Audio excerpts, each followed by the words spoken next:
Hi everyone, ఈ రోజు నేను ఓట్స్ పొంగల్ చేయబోతున్నానండి.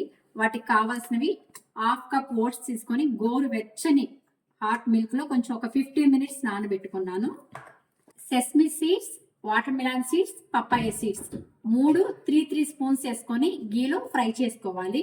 డ్రై కోకోనట్, బాదం పీసెస్ సన్నగా కట్ చేసి పెట్టుకున్నాను. ఈ గ్లాసున్నర 1.5 గ్లాస్ మిల్క్ తీసుకొని బాయిల్ చేసుకుంటున్నాను. 15 మినిట్స్ గోరువెచ్చని మిల్క్ లో ఓట్స్ నానబెట్టుకున్న వాటిని ఇక్కడ బాగా బాయిల్ అవుతున్నాయండి. మిల్క్ ఈ బాయిల్ అయ్యే మిల్క్ లో ఓట్స్ ని వేసుకోవాలి.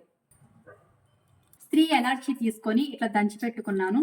వీటిని ఇప్పుడు వీటిలో వేసుకోవాలి.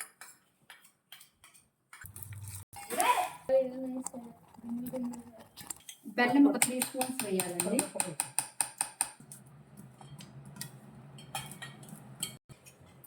నా వీడియో నచ్చితే స్వీట్ ఓట్స్ పొంగలి రెడీ అయిపోయిందండి. నా వీడియో నచ్చితే కనుక ఒక లైక్, కామెంట్, సబ్స్క్రైబ్.